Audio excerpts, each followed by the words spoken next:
नमस्कार विद्यार्थी मित्रों, मैं परेश पटेल हिंदी अध्यापक एल्केमी स्कूल ऑनलाइन क्लास में आप सबका स्वागत करता हूँ। कक्षा 9 व्याकरण विभाग का रचनात्मक लेखन पत्र लेखन की हम चर्चा करेंगे।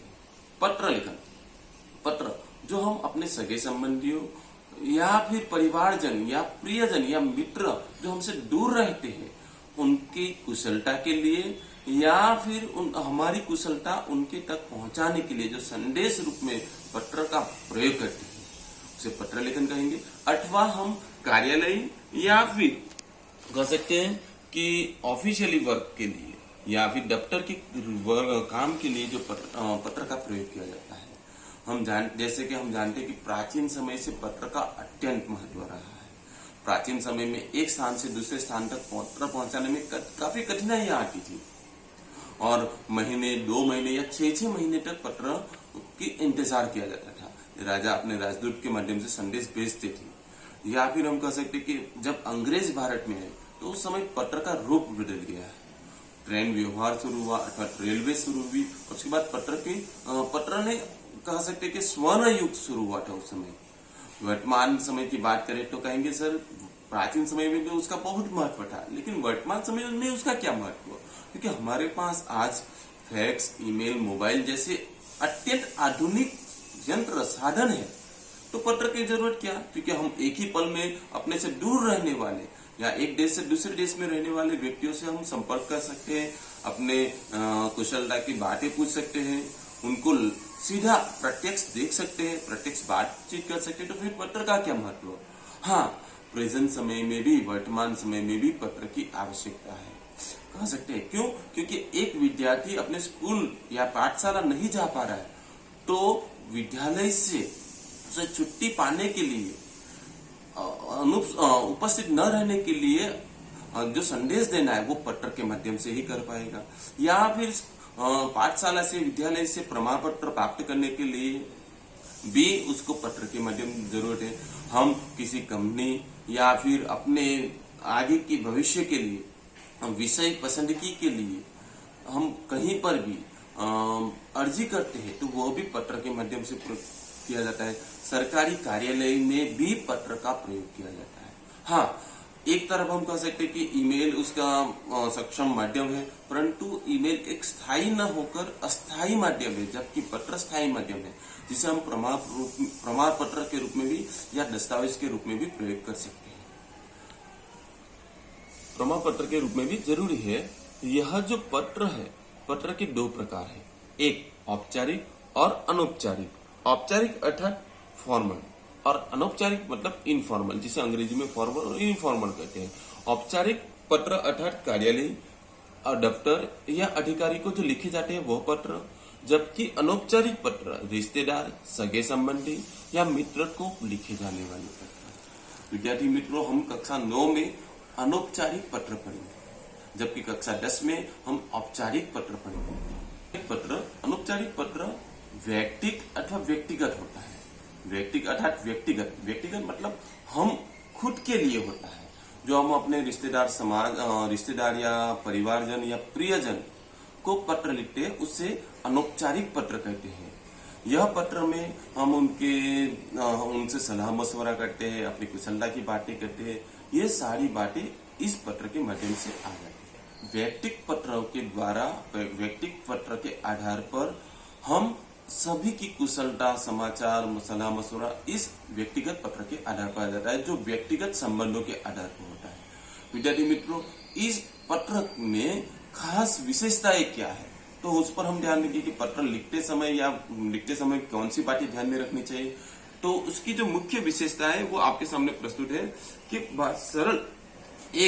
भाषा सरल भाषा शैली होनी चाहिए। सेकंड, विचारों की सुस्पष्टता होनी चाहिए। तीसरा, संक्षेप और संपूर्णता होनी चाहिए। बाहरी सजावट, विद्यार्थी मित्रों खास महत्वपूर्ण, अत्यंत महत्वपूर्ण ये पत्र के 4 पॉइंट्स कह सकते हैं हम लोग, 4 संकेत बिंदु कह सकते हैं कि भाषा शैली सरल होनी चाहिए। कि हम जो भी विचार अपने रख रहे हैं, वो जो विचार भाषा के माध्यम से रख रहे हैं, वो जो भाषा है वो सामान्य बोलचाल की भाषा होनी चाहिए। यह सामान्य बोलचाल की भाषा सिर्फ और सिर्फ अनौपचारिक पत्र में होनी चाहिए और मुहावरेदार नहीं होनी चाहिए और न ही भाषा को ऐसे अनबना, क्या बोल सकते हैं हम लोग की, ऐसा होना नहीं चाहिए कि जो सामने वाला व्यक्ति है, प्राप्तक व्यक्ति, उसे समझ में न आए।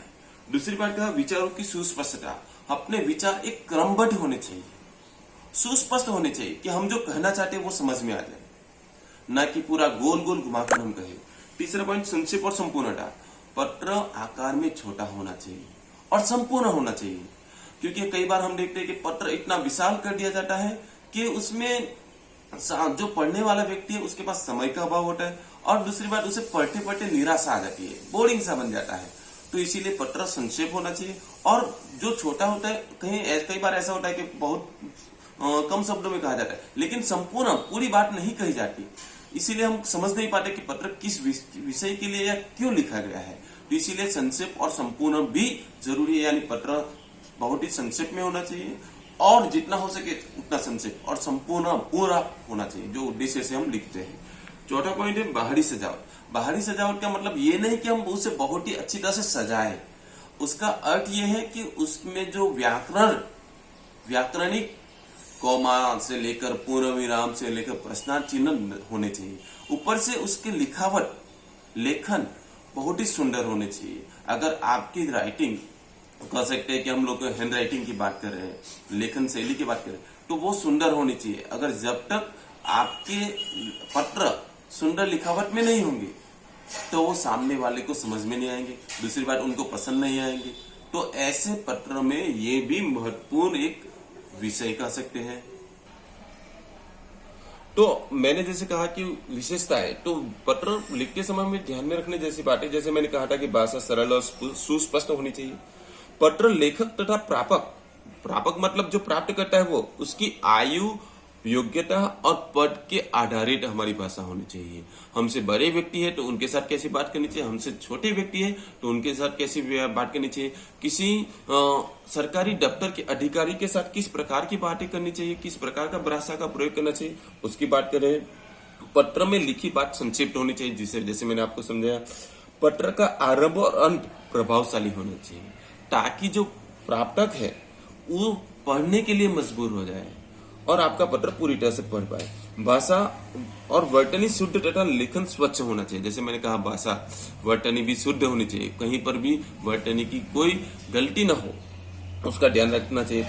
पत्र प्रेषक मतलब भेजने वाला, और प्रापक यानी प्राप्त करने वाले का पता साफ और स्पष्ट होना चाहिए। कई बार ऐसा होता है कि हम लोग पत्र का जो पता, एड्रेस जो भेजते हैं वो अस्पष्ट होता है, इसीलिए जो प्राप्त करने वाला है वहां तक पहुंच नहीं पाता।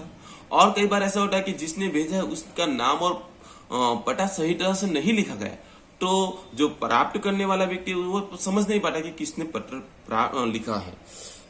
उसके बाद परीक्षा भवन से पत्र लिखते समय अपने के स्थान पर का प्रयोग किया जाता है। हाँ विद्यार्थी मित्रों, जब पत्र का विषय हम लिखते हैं, पत्र का पता लिखते हैं, तो कई बार हम परीक्षा में लिखते हैं, परीक्षा एग्जाम में, तो उस समय वहां पर किसी भी व्यक्ति का जब पता नहीं दिया जाता तो उस स्थान पर हम लोग परीक्षा भवन, और नाम नहीं दिया जाता तो उसके स्थान पर क का प्रयोग करते हैं।